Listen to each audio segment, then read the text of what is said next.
Madame, Monsieur, bonsoir. Heureux de vous compter parmi nous ce soir sur SCBA TV. Les scandales de dilapidation de fonds publics de la part d'anciens ministres se succèdent. Cette fois, c'est l'ancienne ministre de la Culture, Khalida Toumi, qui est concernée. Elle devrait en effet comparaître devant le juge incessamment pour une grosse affaire de dilapidation de fonds publics. Un document circulant sur les réseaux sociaux signé le 12 novembre 2013 par l'ancienne ministre et dans lequel il est dit que l'agence algérienne pour le rayonnement culturel sous l'égide du ministère de la Culture est autorisée à transférer une somme de 17,5 millions de dollars au profit de la société américaine coproductrice du film L'émir Abdelkader. Par la suite, l'argent a disparu et aucune enquête n'a été menée à ce jour. Pourtant, le film n'a pas été tourné.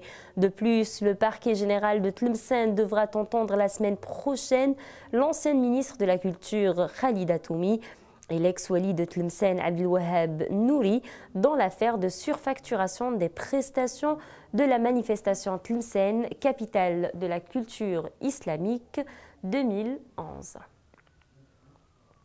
Les étudiants algériens poursuivent leur mouvement pour le 18e mardi consécutif. Ils se disent une fois de plus déterminés à continuer jusqu'à la satisfaction des revendications populaires.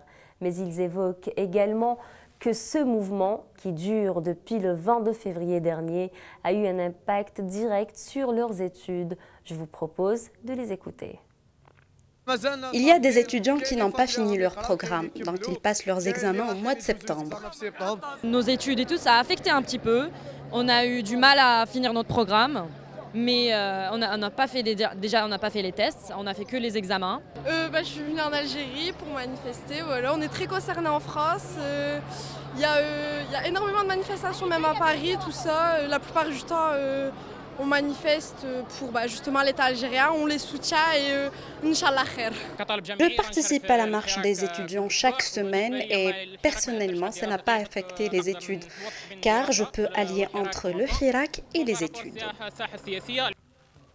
Le général de corps d'armée Ahmed Gaïd Saleh effectuera les 26 et 27 du mois en cours une visite à l'académie militaire de Cherchell, indique le communiqué du ministère de la Défense nationale. Durant le premier jour, le général-major tiendra une réunion d'orientation avec les cadres et les élèves officiers de l'académie pour présider le jour suivant la cérémonie de sortie des promotions de ce prestigieux établissement de formation, ajoute la même source. Et sur un autre plan, les coûts des médicaments remboursés par la Caisse nationale d'assurance sociale des travailleurs salariés a atteint les 226 milliards de dinars durant l'année 2018. Une facture en constante hausse qui va s'élever à 260 milliards de dinars à l'horizon 2022 selon Djamel Matari, le directeur du contrôle médical auprès de cet organisme public qui s'est exprimé au 10e Forum régional des médecins pratiquants et médecins conseillers à la CNAS. Arrêt de maladie fictif, ordonnances extravagantes comportant plus de 11 médicaments sont à l'origine de ce déséquilibre financier qui affecte la CNAS. Et comme annoncé depuis quelques semaines, c'est aujourd'hui que les deux chaînes de télévision Dzer TV et Dzer News fusionnent. Une perte pour le paysage audiovisuel algérien. C'est donc en larmes que les salariés de la chaîne ont vécu les derniers moments avant l'écran noir. Mehdi Ferah était présent à leur côté pour vivre ces moments intenses. Je vous propose de découvrir leurs avis. Malheureusement, le 25 juin 2019 reste une date historique pour nous tous. Mais c'est un triste sort pour la chaîne Dzer News, qui a essayé de diffuser une information fiable et transparente tout au long de son parcours.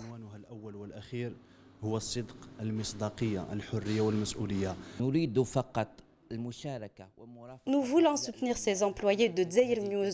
Aujourd'hui, je sollicite tous les gens qui peuvent apporter de l'aide pour ces employés de ce groupe média Nouveau Temps afin qu'ils puissent s'en sortir de la crise le plus vite possible. Quant à moi, je remercie tous les confrères des autres chaînes qui nous ont soutenus pendant tous ces moments difficiles. Adieu Daily News et tout notre soutien indéfectible aux travailleurs et aux journalistes de cette chaîne. Par ailleurs, le secrétaire général du Haut Commissariat de la Mazerité, Sil Hachmi Assad, a souligné la nécessité d'amender la loi d'orientation sur l'éducation nationale de janvier 2008 pour supprimer l'aspect facultatif de l'enseignement de Tamazirt à l'école. Selon l'APS, Sil Hachmi Assad a jugé nécessaire de faire des propositions dans ce sens, soulignant l'importance que le HCA et le ministère de l'Éducation nationale se concertent sur cette question. Il reconnaîtra que beaucoup de travail a été accompli et que les avancées sont visibles, notamment depuis 2014, en poursuivant que l'objectif est d'atteindre une couverture nationale, précisant qu'actuellement, l'enseignement de Tamazirt est introduit dans 44 sur les 48 wilayas de l'Algérie. Et en sport, toujours dans la Coupe des Nations d'Afrique 2019, où se jouent actuellement les matchs du groupe F, Cameroun, Guinée-Bissau, Al-Ismaïlia en Égypte. Pour l'instant, pour l'instant, c'est le Cameroun qui a ouvert le score. Toujours dans la même catégorie, un autre match se jouera ce soir à 21h algérienne qui opposera le Ghana au Bénin. Voilà, c'est la fin de ce journal. Quant à moi, j'aurai le grand plaisir de vous retrouver demain à la même heure. D'ici là, je vous souhaite une excellente soirée et je vous dis à demain.